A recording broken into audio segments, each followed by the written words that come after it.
and thank you for appearing. Coming in, this is the first time we've done this, at least I'm aware of it. So I'm really grateful that you're here. Um, I, I'm going to entitle this Romancing the Thought. We're all adults in here, and every one of us have probably experienced at least one romance in our life. One time where we found something that we thought was really special, and we almost bent over backwards to present the best part of ourselves to them.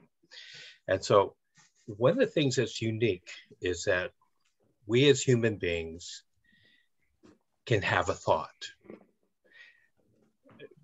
Russell Bertram once said that the thing that made him more unique than anybody he knew was he had two original thoughts in a year, and he could recognize when he had one.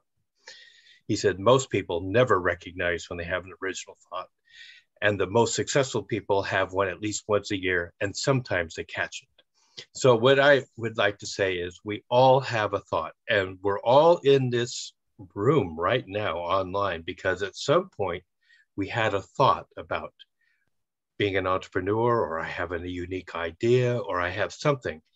And when we had that thought and we started to dwell on it, we began the romance. We began to romance that thought. And the romancing of that thought leads us to a series of actions of maybe I should explore that. Maybe I should look that up on the internet. Maybe I should do something. You know, you move beyond the realm of just you had a random thought, you didn't think anything more about it. But this one, you're kind of romancing, you're kind of playing with it, you're kind of teasing back and forth, you're flirting with this thought. And as you begin to flirt with the thought and you begin to see that there's really something of substance with this thought, that there's possibilities, that there's potential, you begin to get a sense of gratitude because you know this is different, that this is special, that this is unique, that this is something that you are going to enjoy exploring. And you can see outcomes that you can begin to imagine in your mind, just like when you're out, with that special someone the first time that you kind of start to romance with them, you all of a sudden start hearing wedding bells and all kinds of different things that go off. But this is where this whole thing is beginning.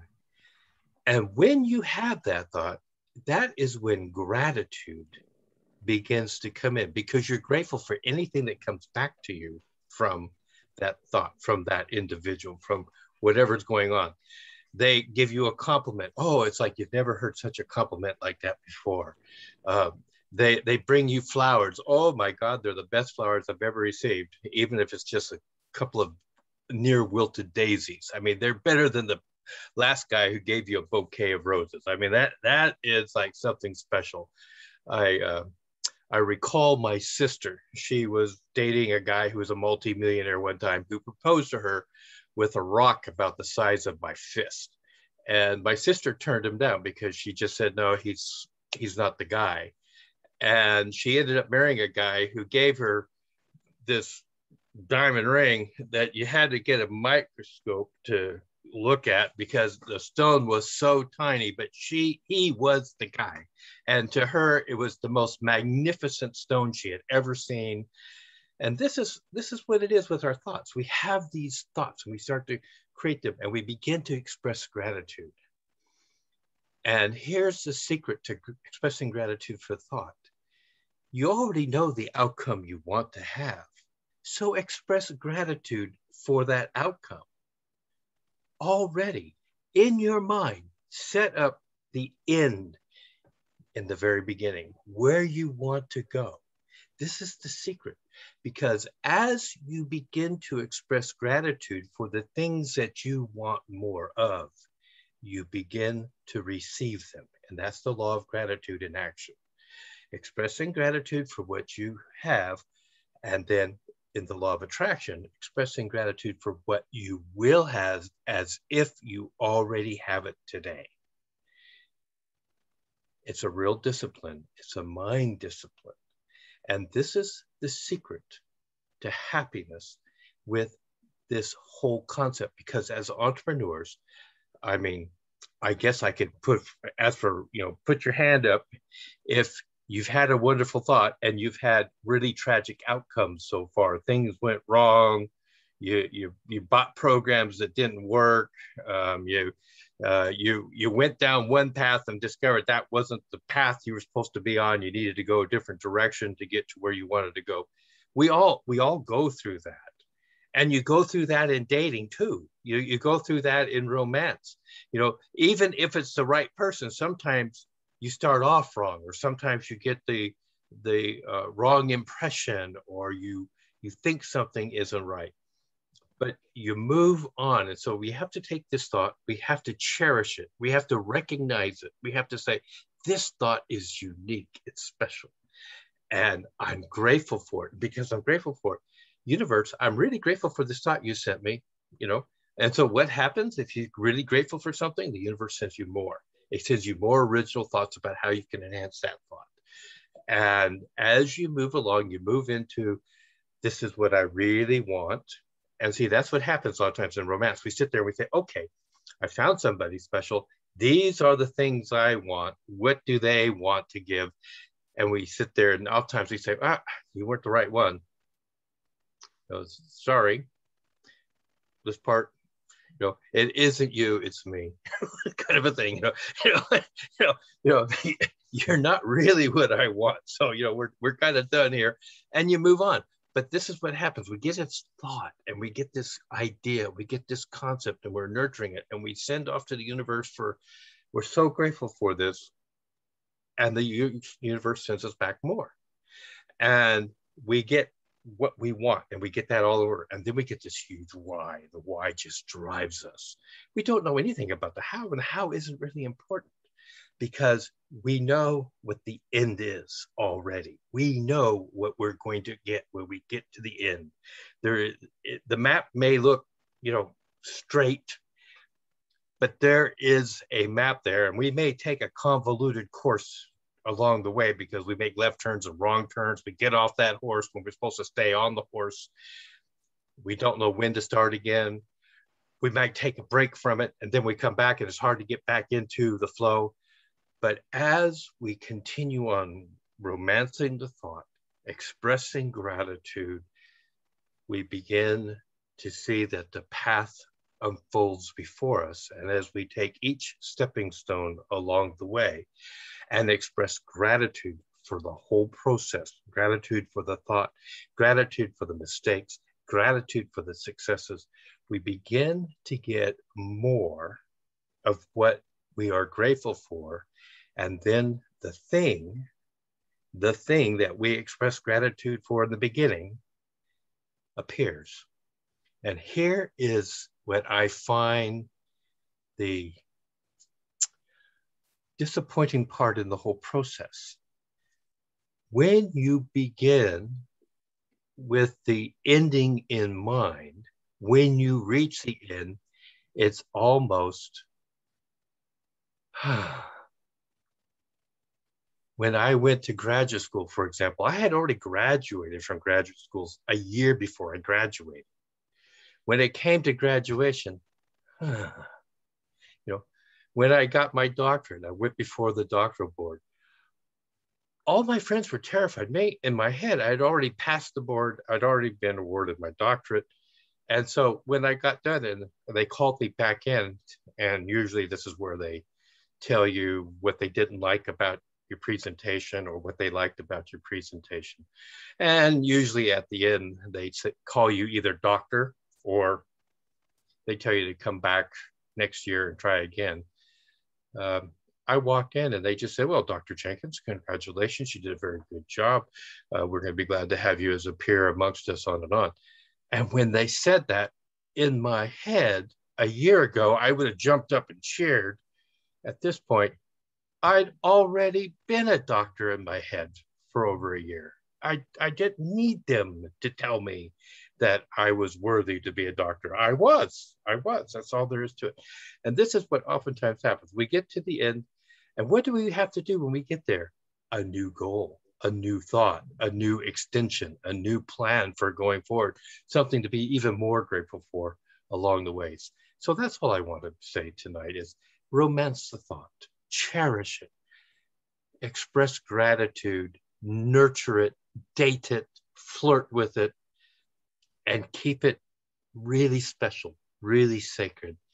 And as you develop it, if it's the right thought, if it's the right process, if it's the right thing for you, when you get to the end and you receive the thing that you wanted in the very beginning, you'll find yourself at that point where you say, okay, what's next? Because it's not the end of the road. It's what's next. What do I do now? So that's my thoughts. Thank you very much.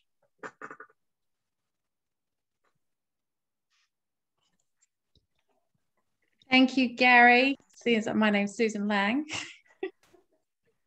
I honestly, that was fantastic. That was amazing. If anyone wants to unmute themselves and ask Gary anything, they're more than welcome, or they can at the end of our workshop. We can have a little Q&A session at the end if you like. But if you've got anything pressing now, just jump in. But otherwise, I think I've completely forgotten the order. Sabine, are you next? That's me. Yes. Yep. So we'll hand over to Sabine. Okay, ready? Go. I'm angry. Really, really angry. So what happens when somebody comes to you and says this? What do you feel? What's your immediate reaction to something like this? I'm going completely the other way from where Gary was going romancing. I'm going all over the place we don't want to go. So when somebody comes up to you and says, I'm angry, everybody has a different reaction. There's some people who's like, okay, well, I'm out of here. I'm gone. Some other people are like, well, wait a minute, you don't have to be angry. Look, it's a beautiful day, la, la, la, la, la, la. Other people's like, well, I didn't do anything. It's not me. Every single one of us has a different reaction to this because it's a part of our story, our identity, what we've been telling ourselves, and the meaning we've given to that emotion. And what I've learned slowly, what I'm learning over time, is that my reaction to other people's emotions are usually a mirror of my own reaction to my emotions. My biggest mirror and my biggest challenge, like I think with most mothers, is your child reflects the hardest parts that you don't want to see of yourself. And my son, when he was young, he would have these horrible, horrible temper tantrums, just really, really angry and really, really unhappy. And since I wanted to be the best mom in the world, and this was my #1 goal ever, that was a horrible failure for me. So my first reaction to his anger was stop being angry. I'd be angry with him too. You know, that's just, you got so much to not be happy about. Why are you angry? Of course, that didn't go over well. Just ended up with lots of different fights. So I turned to my biggest gurus, which were books, which were the only things I really trusted, because the people around me, I felt I hadn't learned it yet. So I obviously either wasn't listening to the people who were telling me the stories or wasn't listening to the lessons they were giving to me. So I tried to see if somebody put it in a different way. I came across a beautiful book, The Dark Side of Light Chasers by Debbie Ford, and played around a little bit with some of the exercises she had in there. And some of the exercises were make friends with those parts of yourself that you don't really like. Or not even make friends with them, but at least give them an identity, give them a name. I had Grouchy Greta was one of mine. And so when it came up, you could have a conversation. Hey, Grouchy, what's up with this? Why are you here again? Nothing happened for me to be grouchy. And I would try these techniques with my son. He was a little young for a lot of them. So we was like, who am I going to be talking to? But one thing that did work, and I was actually really amazed, I asked him to draw out what he was feeling. He used to draw everything. And so one day I said, go to your room and just draw what you're feeling. And he came to me with this drawing. I think he must have been about, must have been about 9 or so. And there was this big, huge monster, big eyes and big teeth. And this little dot right next to it. I'm like, what is that? Is that you? He said, no, that's not me. He said, that little dot is me. And I was like, oh, wow. And I got it. I was like, he's being consumed by this monster, which he doesn't know how to give it a name. He doesn't know how to deal with it because it just takes over everything. And I understood that because that was me too. Because when I was little and I would cry for any reason, you know, the wind would blow the wrong way and I'd be crying. And my mom was like, don't cry, you know, don't cry. And she'd get mad. And what I learned is those feelings didn't have the possibility of evolving. They didn't have a possibility of being expressed. And that's just as important as expressing joy, as expressing glee and everything wonderful. If we don't give ourselves space to be sad, to be angry, to know that it comes up, and sometimes it doesn't come up for a reason. Sometimes it comes up just because that it's a sensor, it's an inner sensor that something in our life right now is not quite in balance, and we need to take care of it. And it doesn't mean you have to fix it. It means you just have to sit with it for a while. You just have to be with it, give it a name, have a conversation, accept it into your life, be grateful that it's there. Because if it weren't there, you wouldn't know. You wouldn't know that there's something that needs to be worked on. You wouldn't know that there's something that doesn't sit right with you. Maybe it sits right with the rest of the world, but it doesn't sit right with you. Even Carl Jung said, I would much rather be whole than be good. And that is what we need to be. The only way for us to truly feel every single emotion that we have is to accept the ones that we don't really like and to know they're a part of us. And that once we accept everything there is to accept about ourselves, no matter what comes up, that's true freedom. And that leads to true happiness and true bliss. I want to read you something that I found in that same book, actually, not written. This is from the I Ching. It is only when we have the courage to face things exactly as they are, without any self-deception or illusion, that a light will develop out of events by which the path to success may be recognized. So being grateful for what you do not desire that shows up in your life is saying yes to yourself, is saying yes to you without any limitation. And that's love. That's love for you. And that allows you to express love for everyone around you. And that's it.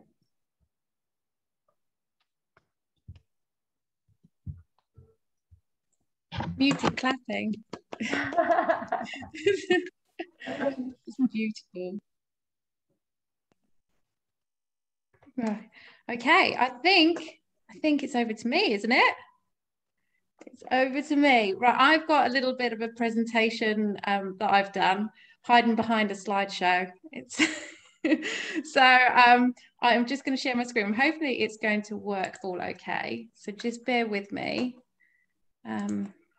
I'm just trying to work out how I can minimize you all for a second. Right. Can you see my screen?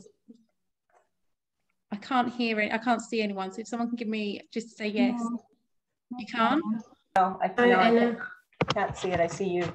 Oh, okay. Oh, maybe you will have to see me. Share my screen. Oh, there it is. Can you see it? Yes, there it is. Perfect. Yep. Right. So Dad, go back on. Dad, go back on. Oh, hello. Right. Can you hear me all? Yes, I hear you perfectly. Okay. Sorry, there's some feedback. Or yeah, something. We can hear you. Super. Right. Let me start. Sorry. Right.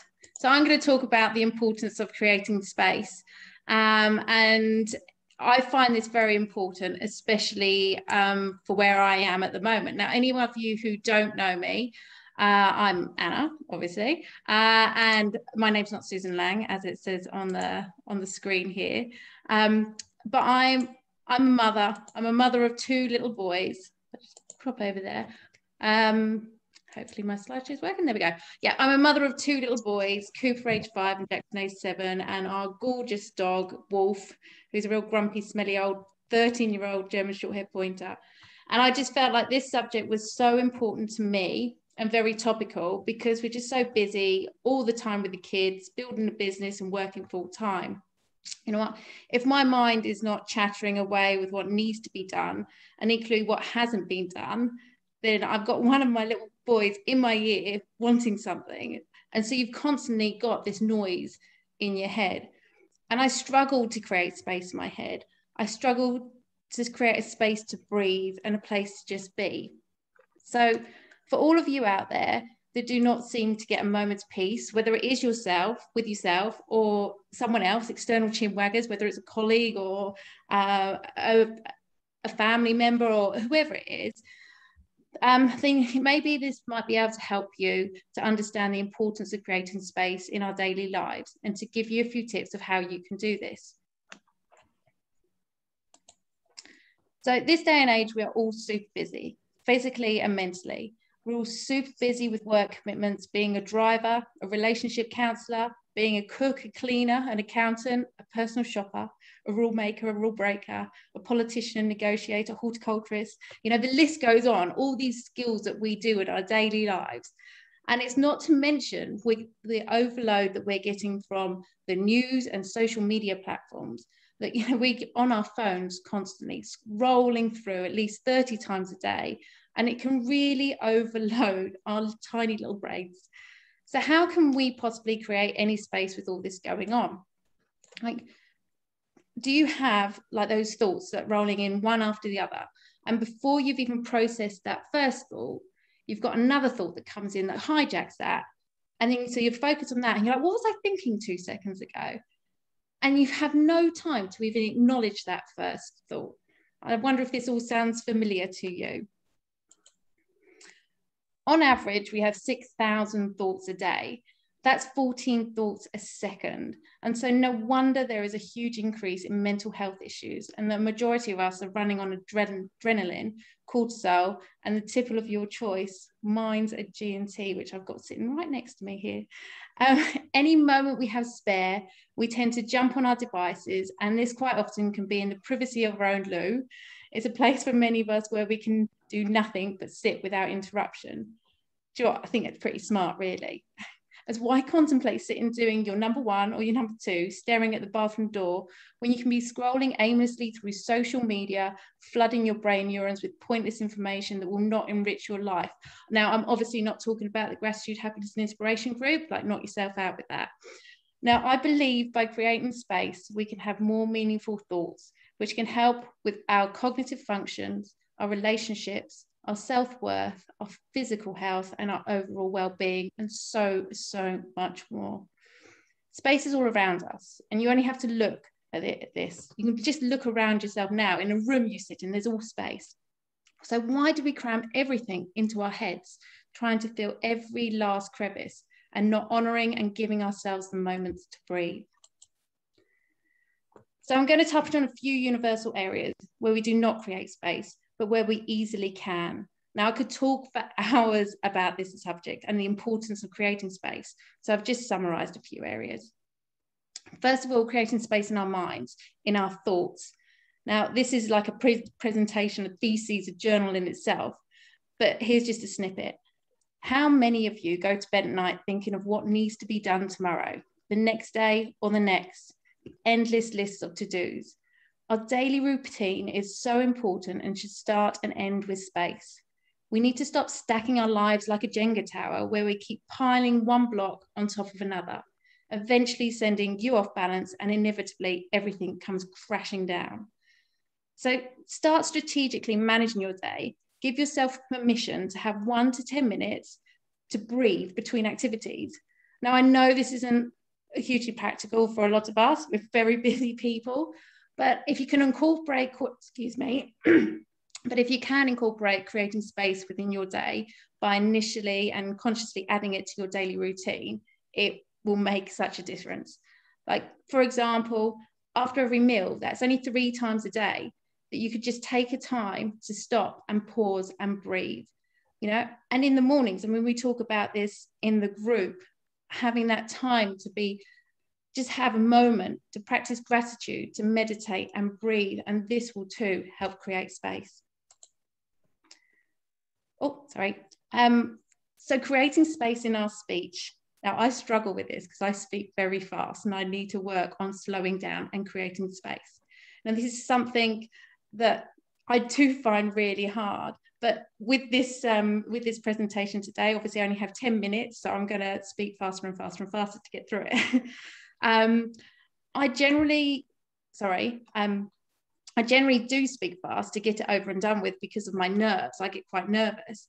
And because I have so much to say, but I often see people check out as it becomes a humdrum of noise. Whereas if we pause and don't rush, obviously not too slow, as this just sends people to sleep, then it gives people time to process exactly what you are saying and keeps the curiosity and attention alive. Now, anyone who's trying to make an impact, those who have that natural gift of keeping people's attentions are masters of this. Like, look at lawyers, motivational speakers, leaders, those people who do not seem to be in a rush really at all, but they captivate an audience. Then mastering the pause not only gives you a moment to create the space, but also captivates the people listening to you. Now, I have a really long way to go with this, and I'm a speed talker and very much need to create space within the speech. So I really do need to practice what I preach. So to raise your vibration, you also need to space mentally and physically. Physically, you look in your physical environment, look all around you, everything has space, everything that creates movement has space. Look at the trees, the leaves floating in the wind, look at nature. Right, I want you to all just do me a little favor, if you can right now. If you can close your eyes, and I can't see anyone, so I don't know whether you're doing this or not, so it's completely up to you. If you can close your eyes and take a deep breath in, and imagine you are standing in the middle of a field, arms out to the side with nothing else around you except the odd tree. It's peaceful, it's calm, and it's space. So just take a moment, just take that in. But now imagine being stuck on a busy commuter train at rush hour, shoulder to shoulder with people, and it's hot, and you aren't able to even lift an arm to hold onto the grab handles as you are so crammed in. And how does that make you feel? Okay, you can open your eyes now. If you had them open already, don't worry about it, keep them open. But how many of you got that sense of freedom, imagining yourself in that field with space all around you? You instantly open your chest and you can't help but breathe, and it makes you feel good. But on the other end of the spectrum, how did you feel with the thought of being stuck in a crammed train carriage? Did you suddenly get filled with tension, possibly even feeling a little bit anxious? Mentally, we need to create space in our minds because it's so very important, especially when it comes to decision making. This space is not procrastination. Now, procrastination is another talk in itself, but procrastination is the art of delaying something that causes you stress. It's a delay tactic to push the thing you need to do further away. I'm talking about a conscious pause, creating a moment which can be 5 seconds, 50 minutes, 5 hours, 5 days before acting, depending on the situation. A moment to breathe, a moment to pause, a moment to be in control of your mind and not to overthink, but to just sit with it. Most of the time, if you create this space, you will react completely differently than if you jump straight into action. And that leads me on to creating space before reacting. Now, how many of us here have reacted poorly to a situation before, who has wished they had just taken a moment or two before opening their mouths? I know I have. When we experience a strong emotion, it can be so hard to react positively, especially if we do not agree with the other person's opinions or actions. Now, this is a hard one, as we're all extremely emotional and sensual beings, but to be able to react to a negative situation positively is incredibly empowering. To take a moment to see it from the other person's point of view, you know we're all entitled to our own opinions, whether you think it's right or wrong. Now, I've been in situations where I've reacted poorly and felt so angry with myself for reacting the way I did, and I'm still beating myself up over it today. If I had only taken a moment to pause, to create space before the reaction, then the outcome would have been very, very different. And sometimes this means walking away from a situation. It means taking a breath, creating the space between the thought and the reaction. And you'll be surprised at how much more you are in control of yourself and how positively empowering that is. I'm going to skip that one. So, because it's a bit long, and I did talk about finances this morning in the live on the gratitude group. So I'm said I'd skip that one. So some quick tips you can add into your daily routine to create space. You can pick one of them, you can pick them all, but it's up to you. But I can assure you by creating a little bit of space will make you feel freer than ever before.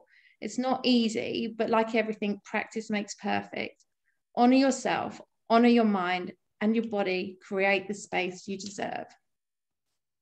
So you can read through there. I think we're all quite familiar with a lot of them, but they're breathing exercises, meditation, setting up an hourly reminder to just stop, even if just for 30 seconds.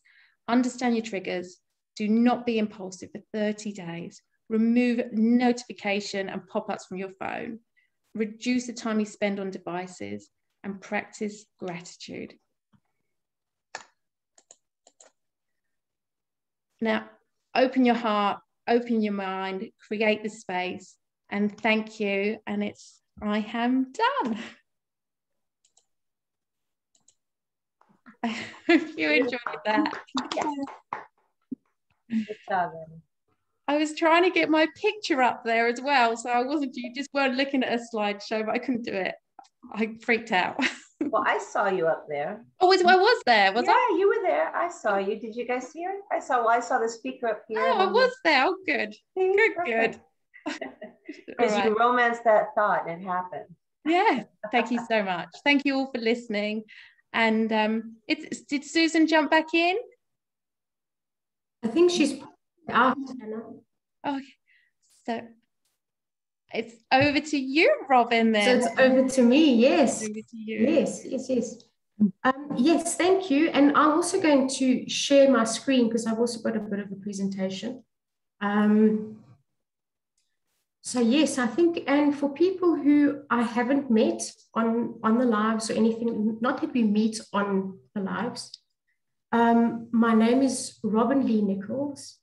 The only person who ever called me Robyn Lee was my mom when she was really, really angry with me. So, so I normally just go by Robyn. And you'll see as well on my name on my little photo block over there. I have an alias known as the Perpetual Pilgrim, and out of it, that all comes from, I went off and I did the pilgrimage on the Camino de Santiago, and it really should come with a warning sign, because what happened when I got back, I decided that I wanted to be on pilgrimage for the rest of my life. It was then that I started to do a lot of research into this Camino. You would think I would have done it before, but I ended up doing it afterwards. And I had listed a whole lot of routes that I'd wanted to do. And when I counted it up, it was 25 more Caminos. Now, I'm not the best walker. I'm probably more adept to swimming. That is one of my other passions. So I'd worked out that if I wanted to do these various walks, it would probably take me months, 2 months, 3 months at a time. And then when I did the maths about how old I am now, and that's, I'm looking at half a century next year, if I had worked out and walked these 25 Caminos, I would have been on Camino or on pilgrimage for the rest of my life, hence the Perpetual Pilgrim. And out of that, my online business was born, and I am a mindset coach. So that's just a little bit about me. So I'm going to share my screen as well. Let's make sure I get this right. And share that. Right, can everyone see that? Yes. Okay. Yes, so let's start a pandemic. I thought I'd shake us all up a bit. I know that the word pandemic at the moment probably sends us all running and screaming into fear corners because of what we've all been through. But I want to do this based on laughter, because I've been researching laughter quite a bit. You would probably think it's quite a strange thing for me to do some research on, but it seems to me that a lot of us need to laugh a little bit more. I don't know what it is like in your various countries, but our president has just told us that we are down to level 1, and which is wonderful, wonderful news. But there's obviously still a lot of grumpiness that's coming out of COVID and out of the pandemic and out of lockdown as well. So I thought maybe what we needed to do was just be a little bit mindful about how laughter can change our mindset and how laughter can benefit us in the long run. So yeah, let's start a pandemic, and it's one laugh at a time. Now I've got to figure out how to move this forward. There we go. Right, so let's lead in with gratitude, as I always do. Those of you who've seen my lives, I have a 3-point gratitude practice that I do every day. And I started this when I started my online business. To be honest, the gratitude practice really came out of self-preservation, because I found myself to be mostly in the doldrums most of the time. I felt myself, I was quite anxious, I was fearful, and I had changed a career from having a very, very legal background. I was in legal and compliance, now into this online space where I had to be creative and use my right brain more. And my gratitude practice came from that. I was taught this three-pronged gratitude system by one of our coaches. And what I do every morning, I have 3 items. And when I sit at my desk and perhaps I'm feeling a little bit anxious or fearful, my imposter syndrome, as you know, 70% of us have imposter syndrome, that starts coming up. I ground myself in gratitude. I find that when I've got this 3-point practice, my first one is my laptop that I'm grateful for. And there's a backstory behind that, because I'm an introvert and I've made some incredibly powerful connections. And I've probably made more powerful connections on my laptop and over these type of meetings and these type of workshops than I did in my entire corporate career. My second one is my chair. I love it that it supports me through everything. I sit in it for many hours a day. And when I sit here and I close my eyes, I can feel the support, especially as I'm working on my business on my own in this space that I've created.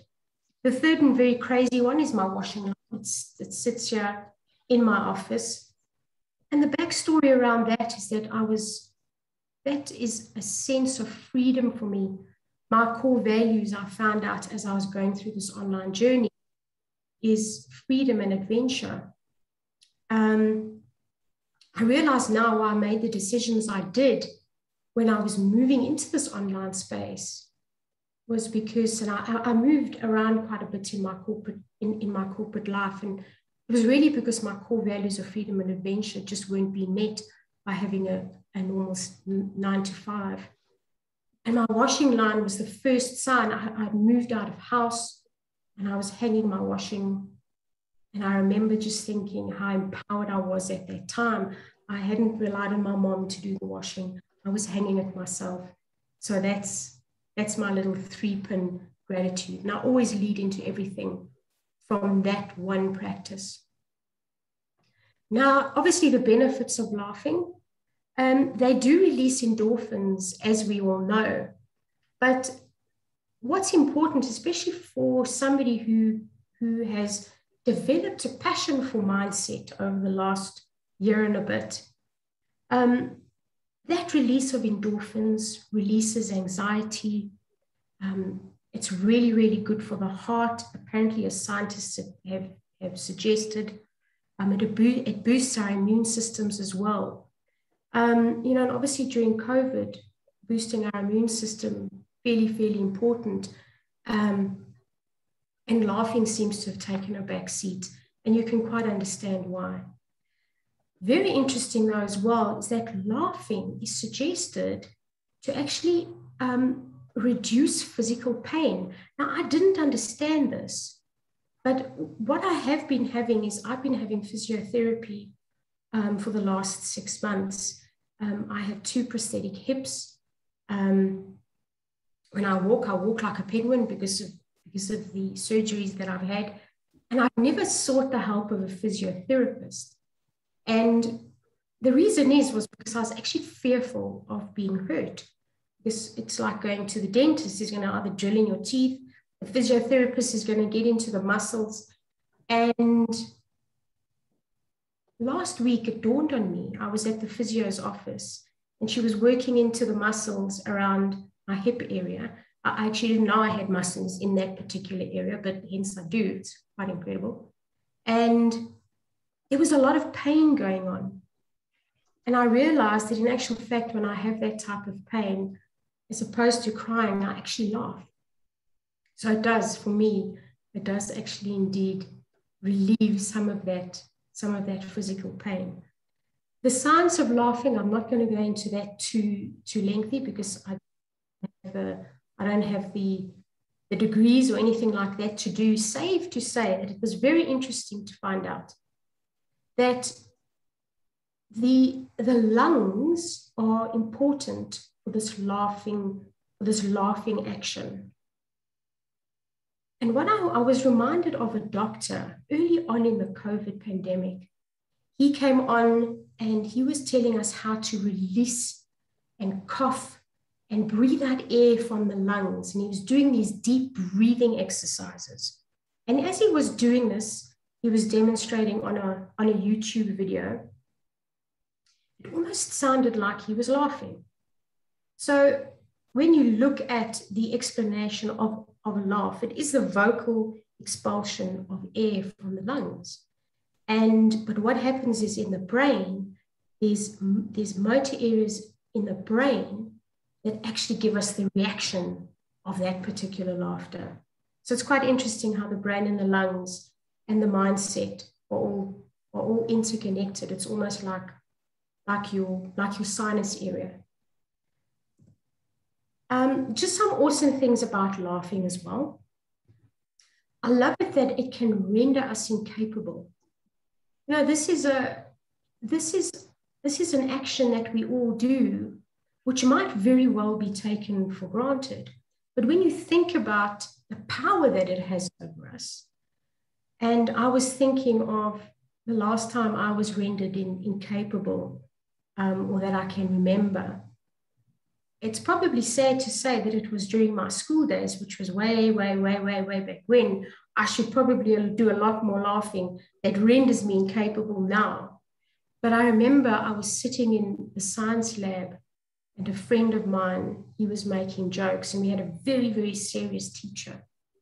And, you know, it's that suppressed laugh. It's that suppressed laugh that all of a sudden starts brimming up to the top. And all of a sudden you're trying really hard to control this laugh. And eventually I was so incapable of doing anything. I remember stopping breathing. It's quite an incredible, powerful thing about laughing. You know, obviously we don't want to be stopping breathing, but understand the awesome power that it actually does have over us. Another interesting aspect about laughing is that it does the emotional work in a relationship. And I have put a proviso there. It's most of the work. But I want you to picture the scene. There's 3 people. One of them is an introvert. That person happens to be me. The other 2 are my 2 extroverted colleagues at the time. I had never met them before. I'd started a new job. I'd flown overseas on business, and I was meeting my colleagues and my peers for the first time. And these 2 very vibrant, open people, and me, the introvert, standing there, listening to the conversation. And I never shared a lot of words, but I was laughing at the jokes they were making. and I was laughing at what they were talking about. And it turns out that these two people, our first conversation of me saying hardly a word, but these two people, I still have a long-lasting connection today, and despite the fact that we have all moved into different areas. So it's interesting that laughter, we can demonstrate that we share commonalities and we share worldviews and we share a sense of humor, which is quite important.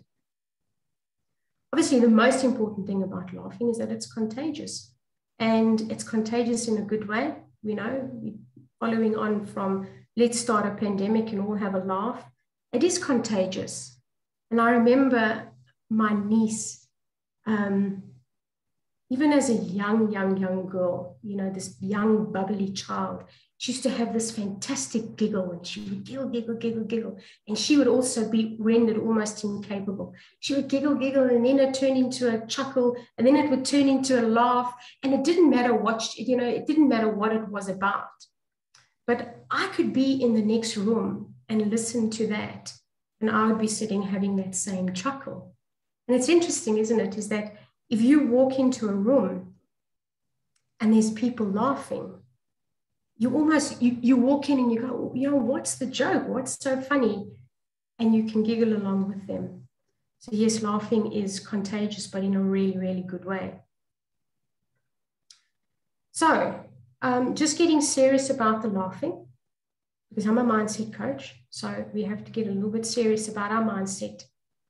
The first one is that it grounds us firmly in the present moment.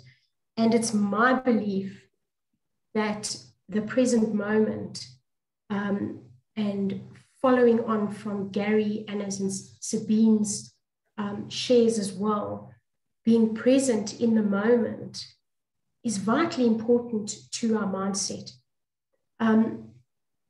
If we are looking too far ahead, obviously we have to plan, yes, but if we are living in the future and we are worried about that future, it does lead us to being very, very anxious. The present moment is where we are grounded in our safety, where we are grounded in what the wonderful things we have around us at this present moment. And likewise, if we look into our past, if we're lamenting on the things in the past, we end up being anxious and depressed because, you know, we feel we have lost control of those actions that we have taken that might have been, you know, having us known better, we wouldn't have done it. So laughter is wonderful when it grounds us in the present moment, because we can all be sharing a memory, or we can all be sharing a view, and we can all be sharing, something. But in that laughter, we are all grounded in that present moment, and we are all utterly present to experience that. It's obviously very much about community and togetherness. I was reading that we laugh on average about 17 times a day. Now, I'm not sure I laughed 17 times today. I've probably laughed a little bit less than that. But it's very interesting that we laugh, not necessarily because we have a sense of humor, and not necessarily because it's funny. We laugh to share things in our community, and that's what creates this togetherness. And it's interesting, it's almost the opposite side of the COVID coin, isn't it? Where we were separated as a community, obviously for each of our own safety, but laughing brings us together. And I think togetherness and community is such an important thing going forward into what might very well be a new normal for all of us.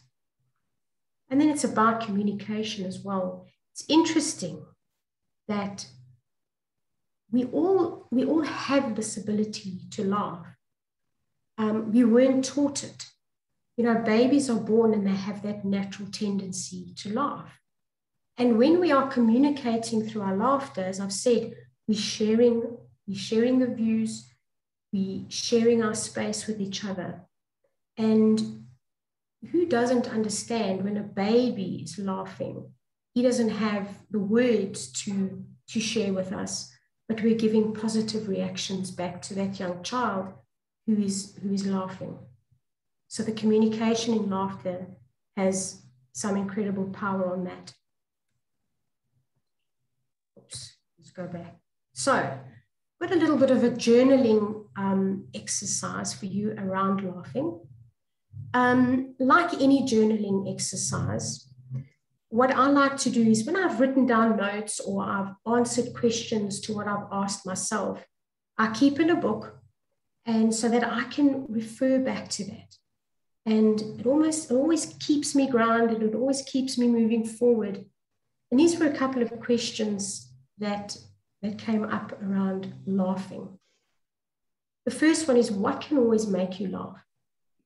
Now, Anne-Marie, your suggestion about watching Billy Connolly's skit on the wildebeest, I watched that, and that was brilliant. And this is the thing, you know, my go-to, and when I have a laugh, it is YouTube videos. It's probably videos on a lot of dog reels, because dogs can be incredibly funny as well. So think about that. What can always make you laugh? And think about watching those a little bit more often and bring laughing into your day. And they say it's 17 times that we laugh on average. I think we should all aspire to laugh at least, well, certainly more than 17 times. Think about also who are the people in your life who can make you laugh. You know, those people who are always getting you into your best mood, into your best space. And for me, my two godsons are the best antidote to any bad mood. Doesn't matter. I can go to my best friend's house and I can sit with the boys, and there's always something that I'm laughing or giggling about. The anecdotes that they come up with, children and how they say. So think about who are the people in your life who will always get you laughing. Then a third one, if you were making a gag reel, what events in your life would go into it? Now, I don't know if it's a flaw in my personality, but there's those videos where people have failed miserably, they've fallen down, or, you know, they're doing something and fallen off a ladder. It's probably not appropriate to laugh, but we laugh in any event. So what are those things in your life that you would put into your gag reel? And I know for me, it happens to be falling. And I'll never forget it because I made a lot of people laugh. It wasn't really funny for me at the time. When I think about it now, I do have a bit of a giggle.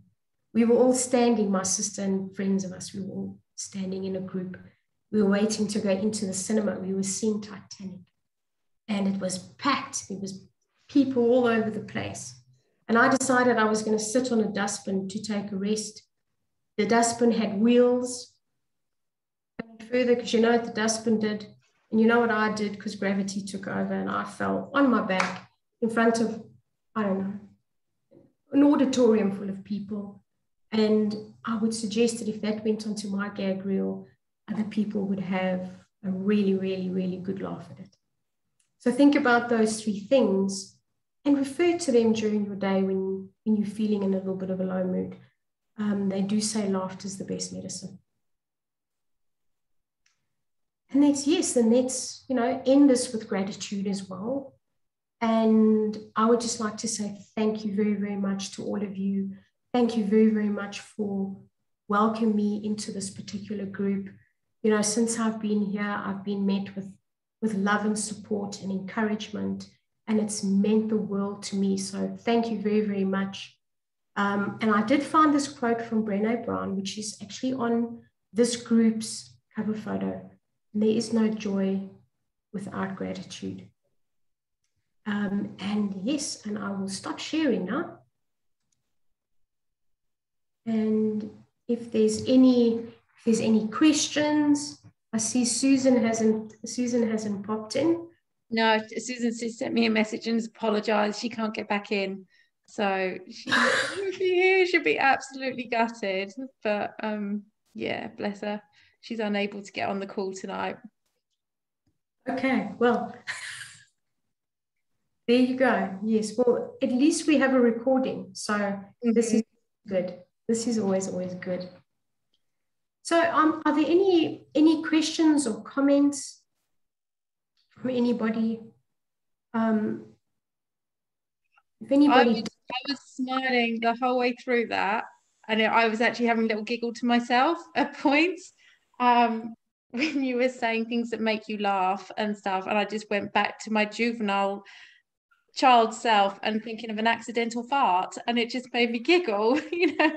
And I was just thinking, and I just started laughing, and I love that, just thinking of something really silly, and it just, yeah, so it's fab. It's funny you should bring the fart, Anna, because the boys were in the bath the other night, and you know, children are just going to say what they think. And the younger brother, he's sitting in the bath, and next thing, you know, all of these bubbles came up, and his older brother goes, "Oh, it's like a jacuzzi." So, you know, only children would come up with that, you know, with it, you know, and you have to laugh at it. So yeah, you do. So I actually had a question. I don't know if I'm jumping the gun on what Susan might have said.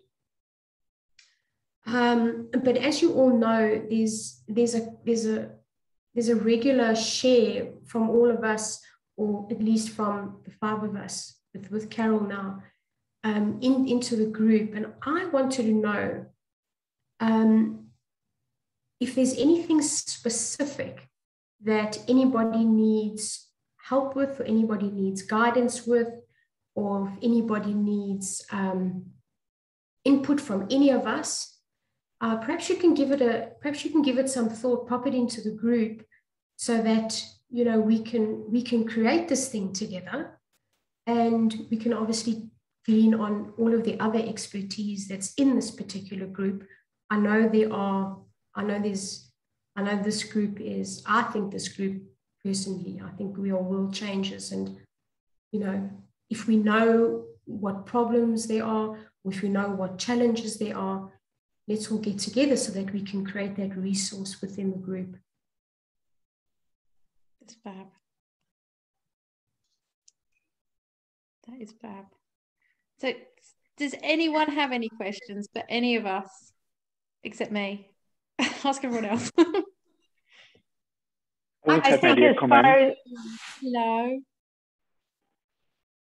well, I think for myself, I'd love to know some of the like all the people who are sharing with the group and everything else are amazing resources. But I also think there's other resources that we can all benefit from as well. And I'd love to know more about some of the other people that are in the group too. So I don't know if there's a way of making like a bio page or something along that line that might be, you know, maybe not in the general feed, but an actual bio page or something like that. That maybe we can do you know, with maybe a link, and maybe it's something that you don't want to bring to post on the group, but you'd love to, you know, tap into a resource somehow. I don't know. Maybe we can also use the opportunity to create something like fun facts for every one of us. So we just bring the laughter every day, because I think what we know about each other most of the time is like what we present and what we want to say. But actually we forget it. We have so many funny moments in our life which we can actually put there, and maybe even tell a story about this. So this will be also cool. Keeping the feed more uplifting and everything else. But if we want to maybe grow and evolve, that it actually becomes a help group in some aspect too, but keeping the main page, the main feed uplifting and full of gratitude. And I love the lives, and they're so insightful. So it's like, okay, So let's see what other resources we have out there too. Absolutely. That maybe we can. So are you talking about creating like our own groups, Chicken Soup for the Soul, AKA Gratitude? Hey, that would be awesome. That would be awesome. It's a great idea. Yeah. That's a great idea. Yeah, Susan, I mean, we've got lots of pages available that, you know, it doesn't have to be the main feed. It can always be on the, you know, the resources that are available, places where people can catch up to some of the live feeds, you know, in the, either the events, like post this session in the event. I don't know. There's lots of pages that you can add to the page, you know, well, like all those little files and headings up top on the group list. You know, one of the things, Kellyanne, that I would like to suggest, and I might be out of school here, but, you know, sometimes when you're in the moment, do a live video on the group. Tell us what happened, what's so fantastic, what you really want to share, so that we can have it when you're in the moment, when you're in. Because for me, I'm dyslexic. I have to tell people when I'm dyslexic and I write something down for historical reasons, sometimes I've only given you information without one single word to indicate emotion. It's just, I'm giving you a list of facts that will bore the living daylights out of you, and you'll wonder why I sent it, you know. But I think if you can just record your facial expressions, the tears in your eyes, whatever it is, it will have a vibrational impact. And really, gratitude is just a vibration, isn't it? Yeah. I think the design of this group as well from Susan was for everyone to share, and there's no rules, and it's just a positive space to be in. And it doesn't just have to be, you know, me, Gary, Robyn, you know, Genevieve. You can all share something on there. You know, it's you've all got something amazing to say. Everyone's got their wisdom, and it's such a safe and beautiful place to be able to share that with other people. Yeah, that's awesome. I love to see the evolution of it all. So yeah. I know myself, your 7 o'clock in the 7 or 8 o'clock in the morning is like 1:30 in the morning my time. You're not up then, Kellyanne. You Canadians don't get to sleep anyways. I mean, what can I say? you guys lay in bed all night worrying about what Trudeau's going to come up with next. Oh God, we don't even turn that on. That's a real seal of gratitude right there. Well done, Gary. Yeah. So we do have a new speaker coming in on Sunday. Some of you will know her as Susan Harden. So she's going to be coming in on Sunday mornings at 7:30, live from Spain, and she'll do an energizer group. So she it was about waking you up in a really positive mindset. She did it last year through winter. I was supposed to be up at 5 o'clock. I managed to attend a few, but I couldn't sustain it. It was too early. So she's going to bring it to us, which is fab. So not at 5 o'clock in the morning. Mind you, that is like 11:30 my time. I could probably do it. Oh dear, fab.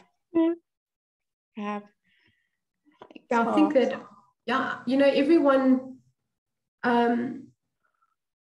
even if you think that something isn't worth saying, every single one of us has a story, and those stories are incredibly empowering, and they're incredibly powerful for other people as well. So, you know, as Gary says, when you're in the moment and you feel you need to share a story, then pop in live and share that story. Or pop a video in and share the story. Perhaps you're somewhere where you don't have reception to have a laugh. But yeah. Yeah, all about resilience. Right. Well, if there's no more questions, how's everyone feeling? Does everyone want to? Should we wrap this up, or everyone good with that? Yep. Okay. So I suppose on behalf. Can I just say something? Carol, absolutely, go for it. I would just like to say thank you very, very much for tonight, and I've really enjoyed listening to you. You've had some really helpful points as always. Sabine nearly made me cry. I would just like to say that in a nice way, because it's so interesting to get that.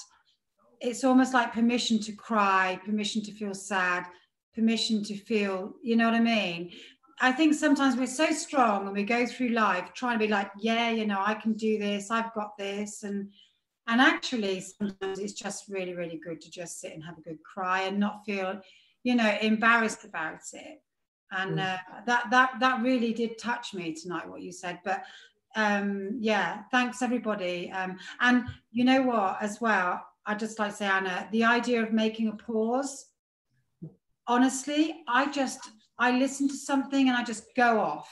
And I've made so many horrendous mistakes over the years and bad decisions by doing that. And recently, what I've started saying to myself, I get a text message and I leave it, and I just leave it. And then I go, because I would just always reply immediately. Now I don't. I leave it and I reply later on. And it really is true. You do make better decisions when you've had a pause than if you respond immediately. So, but anyway, I just want to say thanks very much. I've had a lovely Friday evening. I've had 3 beers in my cup, which looked like I was having tea and I wasn't. But I'm feeling really great right now. And I've really enjoyed myself. Thank you very much. Oh, fab. Oh. Spanish beer, Carol, obviously.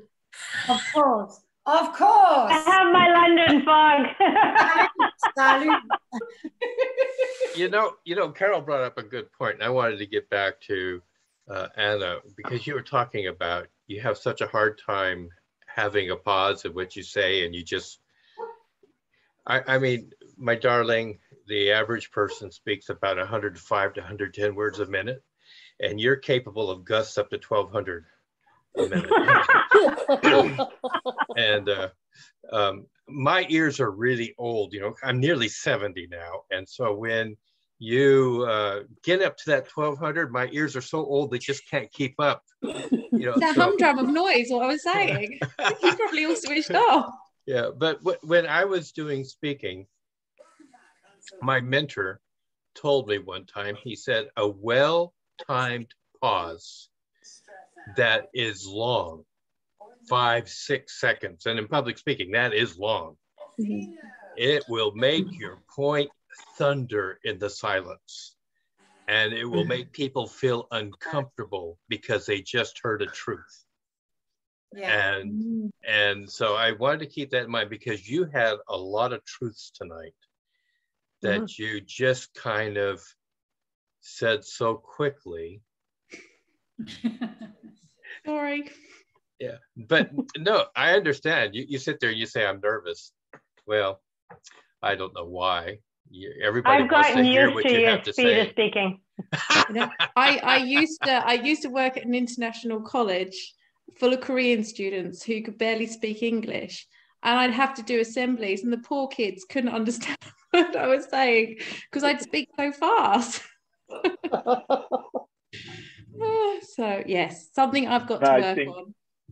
I think for people who are watching the recording, they can put the speed like minus 2x or 5x. At least I recognize it. Yeah. Oh dear. Well, at least we could all laugh at ourselves, and Robyn would say that's a good thing.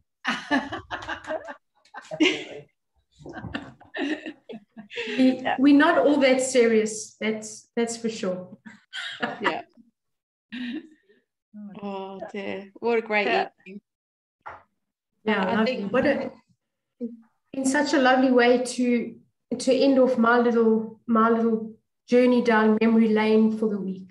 So it's a massively empowering week for me. So thank you very, very much. Mm-hmm. Yes. Same here. Thank you. Thank you. Thank you. Thank you, everybody. I'm going to say goodnight. I think we've got to just say one big thank you, Susan. Yeah, thanks, Susan. Thank you, Susan. Thank you, Susan. Good night, John boy. Night, Gary. Night, Anna. Good night, Sabine. Good night, everyone. Night, Robyn. Good night, Robyn. Bye. Good night. Good night. Who's going to be the last one to go? Bye, Nisi. Bye. Bye. Have a lovely evening, lady. Yeah, and you. Thank you. Good night.